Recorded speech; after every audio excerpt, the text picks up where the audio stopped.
In the heart of a bustling federal building, I stood frozen as the world erupted into madness. A furious sheriff, veins bulging, screamed obscenities while 3 deadly Glocks trained on his chest. His trembling hand clutched a taser, eyes wild with cornered rage. One wrong move, and blood would spill. But this wasn't just any arrest. It was the unraveling of a lifetime of lies, and I was the key to his downfall. What if I told you that moments ago, I was seconds from escaping his grip forever, only for him to burst in like a storm? Hold on tight. This tale of stolen identity, brutal betrayal, and sweet revenge will leave you breathless. I am Jennifer. Or at least, that's the name I've reclaimed after years of shadows and deceit. Right now, I'm rooted in the sterile lobby of this imposing federal building, the air thick with the metallic tang of fear and the sharp echoes of shouted commands. Chaos swirls around me like a whirlwind, agents in crisp suits barking orders, bystanders frozen in wide-eyed shock. At the center of it all stands Sheriff Thompson, the man who raised me in hell, his face a grotesque mask of purple fury. Spittle flies from his lips as he roars, "This ain't over! You can't do this to me!" But oh, it is over. 3 sleek Glock 7s are leveled at his heaving chest, held steady by stone-faced federal guards. His own hand quivers around the grip of a taser, knuckles white, as if debating one final suicidal act of defiance. I can see the desperation etching deep lines into his weathered face. He's trapped, a predator finally caged, and he knows it. My heart thunders in my ears, a mix of terror and triumph. How did we get here? Just minutes ago, everything was poised for my salvation. I was pacing the hallway, my phone clutched like a lifeline, staring at the clock. In 20 short minutes, a private jet would touch down, carrying the parents I'd never known, the ones who had searched for me across decades, my real family. The thought sent a shiver down my spine, a cocktail of excitement and dread. For so long, I'd believed I was nothing, a discarded scrap in a world that didn't want me. An unwanted burden, scraping by on minimum wage, dodging landlords and empty promises. But today, that illusion was shattering.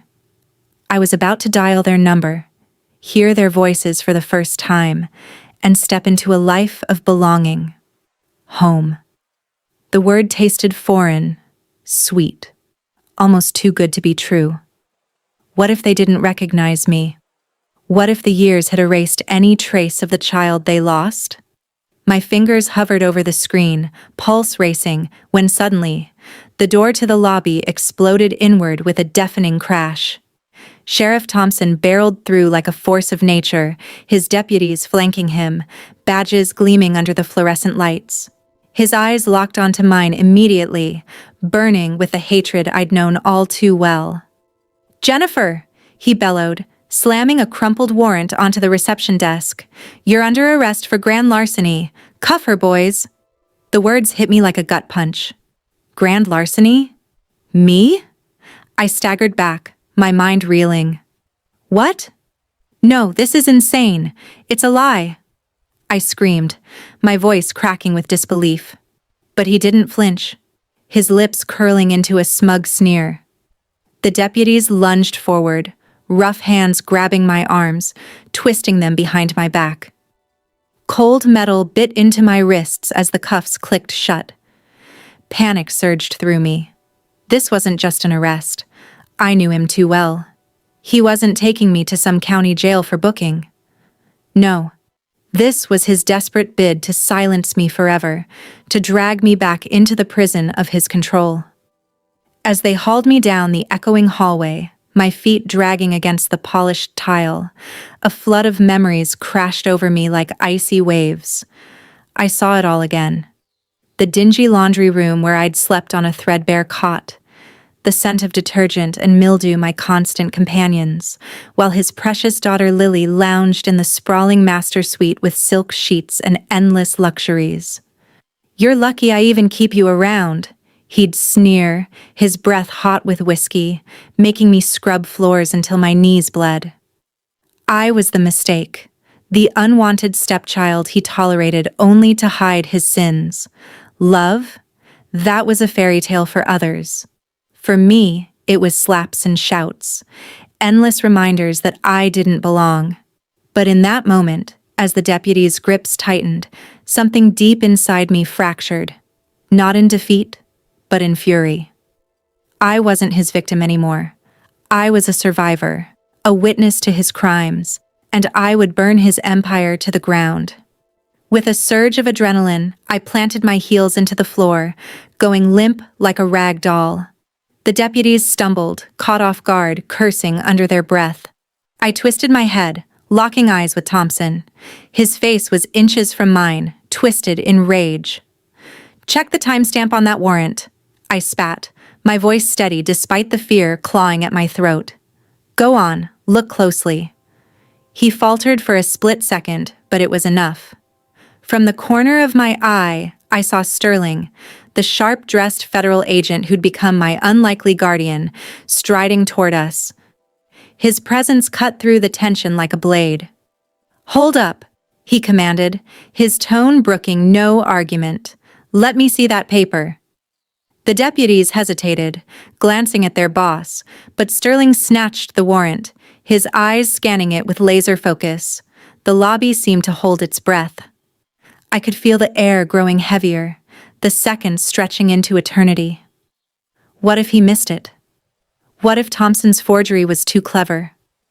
My mind raced with worst-case scenarios, being bundled into a squad car, vanishing into the night. But then Sterling's expression hardened, a grim smile tugging at his lips. "Well, well," he murmured, loud enough for all to hear. "This says the theft happened at 8 a.m., but Jennifer here's been in federal custody since 7:45 a.m. How's that possible, Sheriff?" The words hung in the air, a damning revelation. The deputy's hands loosened on my arms, uncertainty flickering in their eyes. Thompson's face drained of color, but he recovered quickly, blustering, "It's a typo. Just a damn clerical error." His voice cracked, betraying the lie. Sterling shook his head, unfazed. "A typo on a sworn affidavit? That's perjury, my friend. And hauling a federal witness out of here on bogus charges, that's straight-up kidnapping." The weight of those accusations landed like bombshells.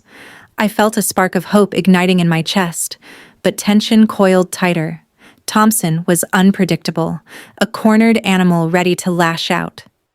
In a flash, his hand darted to his belt, yanking out the taser. "Back off or I'll light you up," he snarled at Sterling, the device humming to life with an ominous buzz. My breath caught. Time slowed, every heartbeat echoing. Would he fire? Would blood spill right here? The guards reacted in an instant, drawing their Glocks with practiced precision, barrels aimed dead center at his chest. "Drop it now!" one barked. Thompson's eyes darted wildly, sweat beading on his forehead. The lobby was a powder keg, one twitch away from explosion. Slowly, agonizingly, he let the taser clatter to the floor, raising his hands in surrender. But the fire in his gaze told me he wasn't done fighting. He stood there, hands raised, chest rising and falling like a bellows, but the arrogance hadn't fully drained from his eyes yet. "You think this ends here?" Thompson growled, his voice low and venomous. "The statute of limitations ran out years ago. That little incident in '91 expired in 2011. You got nothing on me."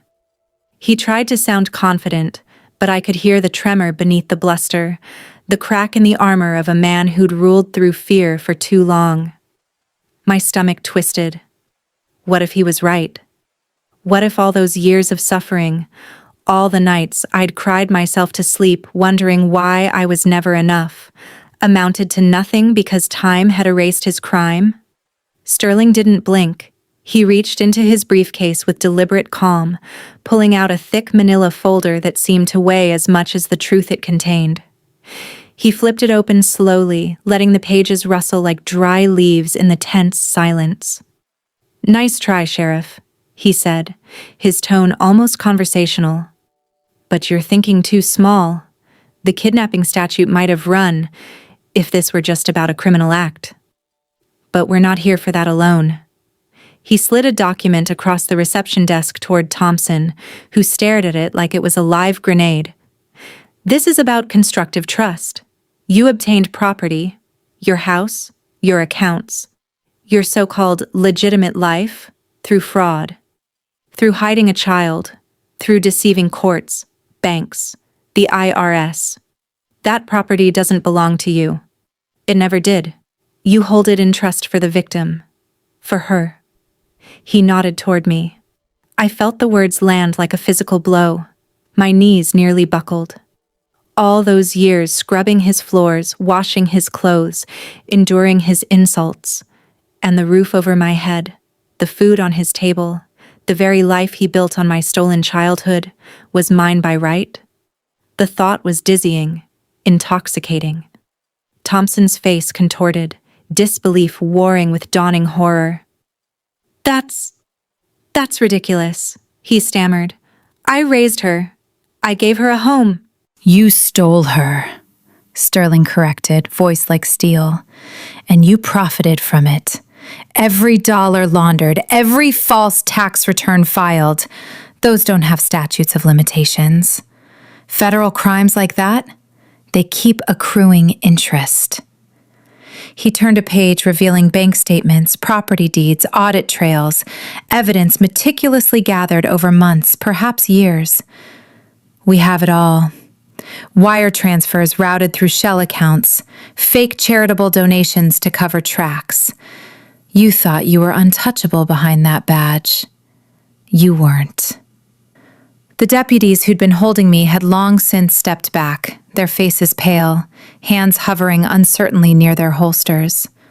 One of them muttered something under his breath, glancing at Thompson with something close to betrayal. The sheriff's empire was crumbling in real time, and they could feel the ground shifting beneath their own feet. Thompson's gaze darted around the lobby, searching for an exit, an ally, anything. But there was nowhere to run. The guards still had their weapons trained, fingers steady on triggers. The air crackled with the promise of violence held just barely in check. I took a step forward, my voice surprising even me with its steadiness. "You made me sleep in a laundry room, Dad." The word tasted bitter, like poison I was finally spitting out. "You told me I was worthless, that my real parents didn't want me. You let Lily have everything while I begged for scraps. And all along, you knew. You knew who I really was." My chest heaved, years of suppressed rage boiling over. "You didn't just steal my childhood. You stole my name, my family, my future. And now, it's over." Thompson's shoulders sagged, the fight leaching out of him like air from a punctured tire. For the first time, I saw something flicker in his eyes that wasn't anger. Fear, raw and naked. He opened his mouth, perhaps to plead, perhaps to curse, but no words came. Sterling gave a small nod to the guards. "Cuff him." They moved in swiftly, metal clicking around his wrists. Thompson didn't resist this time. His head hung low as they led him toward the exit, footsteps echoing hollowly across the marble floor. I watched every step, every shuffle, memorizing the sight. The once powerful sheriff reduced to a prisoner in his own uniform. A strange calm settled over me. Not joy exactly, but release. The chains I'd carried for decades were finally snapping. Sterling approached, holding out a single sheet of paper, an asset transfer authorization. The header alone made my pulse spike. Forfeiture of fraudulently acquired property. "This transfers everything," he said quietly. "The house, the accounts, the vehicles, all of it goes into escrow pending final judgment. but the proceeds will be yours. You sign, and he never sets foot in that life again. My hand trembled only slightly as I took the pen. I read the words once, twice, letting them sink in. This wasn't revenge. It was justice, cold and clean. I signed my name, Jennifer Anderson, in a clear, firm hand, no hesitation. Sell it, I told Sterling. All of it. Just make sure he never goes back. He nodded, a faint smile breaking through his professional mask. Already in motion. The lobby felt quieter now, the chaos ebbing like a receding tide. I stood there breathing deeply, the weight of 30-plus years lifting inch by inch. Just hours earlier, I'd walked through these doors clutching $12 and an eviction notice, desperate for a passport stamp to chase a dead-end janitor job overseas. I'd triggered a silent alarm instead. My social security number flagged as belonging to a child presumed dead in 1991. Sterling had emerged from the elevator like a ghost from the past, recognition dawning in his eyes. "Welcome back, Jennifer," he'd said. 3 words that rewrote my entire existence. He'd ushered me into a quiet office, closed the door, and laid out the truth like pieces of a shattered puzzle, finally reassembled. My real name, Jennifer Anderson.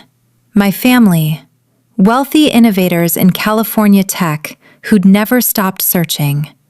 The park abduction in '91, grainy security footage, a man in a sheriff's auxiliary uniform lifting a toddler from the swings. Thompson, already married to my birth mother's sister, had taken me to raise as his own, charity case, twisting the narrative until I believed the lie. He'd forged documents, buried records, lived off the hush money and stolen identity benefits for decades. I'd sat there, numb, tears streaming, as Sterling showed me photos, me as a baby in my real mother's arms, birthday parties I'd never attended, news clippings of desperate searches. The girl in those pictures was me. The life I'd lived since then was a prison sentence disguised as family. And now, the prison door had swung open. Sunlight suddenly poured through the tall glass doors of the lobby, golden and warm, cutting through the lingering tension like a promise kept. 2 figures burst in, hurried steps, breathless, eyes scanning frantically until they found me. Time seemed to stutter. The woman's face crumpled the instant our gazes locked. Tears spilled freely down her cheeks as she whispered my name like a prayer she'd repeated 1,000,000 times in the dark. Jennifer. I didn't need DNA tests or old photographs in that moment. Something ancient and unbreakable stirred in my chest. A recognition deeper than memory, etched into bone and blood. My real mother. Behind her, my father, tall, silver-haired, eyes red-rimmed, reached out first, hands trembling as if afraid I might vanish like smoke. They closed the distance in 3 strides, enveloping me in arms that felt both foreign and achingly familiar. I froze for a heartbeat, overwhelmed by the scent of jasmine and expensive cologne, the solid warmth of people who had never stopped loving a child they thought was lost forever. Then the dam broke. I buried my face in my mother's shoulder and sobbed, raw, ugly, decades worth of grief pouring out in shuddering waves. She held me tighter, murmuring apologies and endearments in a voice cracked with emotion. "We never stopped looking," she whispered over and over. "Never. Not for one day." My father's hand stroked my hair gently, the way I'd always imagined a father might, if I dared to dream of such things. "You're home now, sweetheart. You're finally home." The lobby around us blurred, Agents stepping back respectfully, deputies averting their eyes, even the guards lowering their weapons as the gravity of the reunion sank in. Sterling stood a short distance away, arms folded, a quiet satisfaction on his face. He'd orchestrated this moment as carefully as he'd dismantled Thompson's lies. I caught his eye over my mother's shoulder. He gave the smallest nod, as if to say, "You did it. You survived." I pulled back just enough to look at them, really look. My mother's features mirrored mine in ways that stole my breath. The same slight upturn at the corners of the eyes, the same faint freckles across the nose. My father's jawline, strong and determined, was the one I'd seen in the mirror every morning and never understood why it never quite fit the story I'd been fed. They were strangers, yet not. They were the missing pieces I'd carried unknowingly all these years. How did you know to come today?" I managed, voice hoarse. Sterling stepping closer. "We coordinated the timing. The jet landed 20 minutes early. They were already en route when the alarm triggered this morning. We wanted to give you this. Together." My mother cupped my face in her hands, thumbs brushing away tears I hadn't realized were still falling.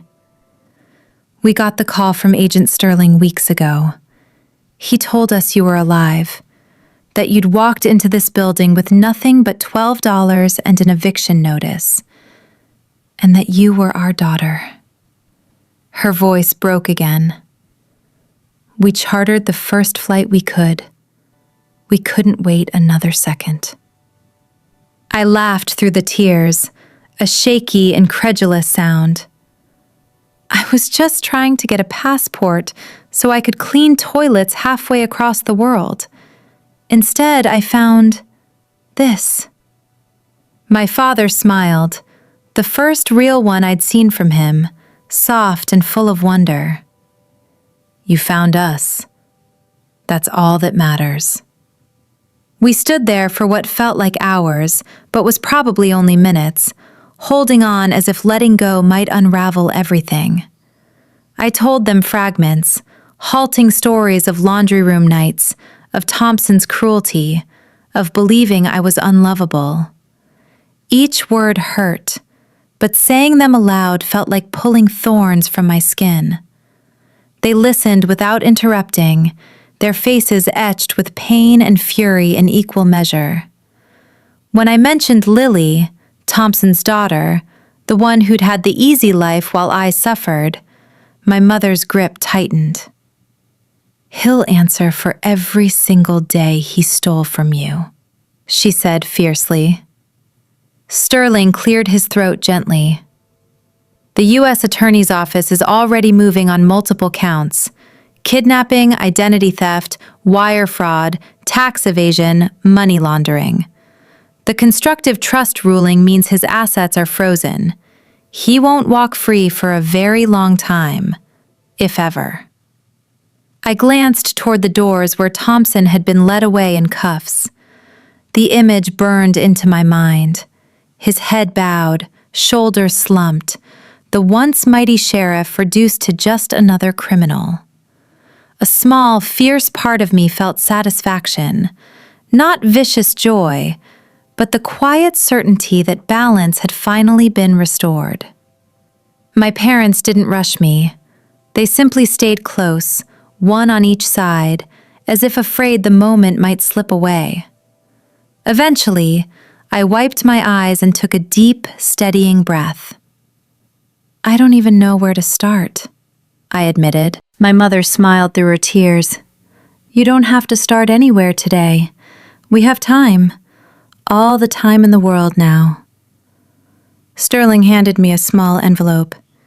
"Your new documents: passport, updated social security, birth certificate with the correct name. And there's a car waiting outside. Private flight back to California whenever you're ready." I looked between them, my parents, my rescuer, the life I'd been denied, and felt something shift inside me. Not just relief, but possibility. For the first time, the future didn't feel like a dark hallway with no exit.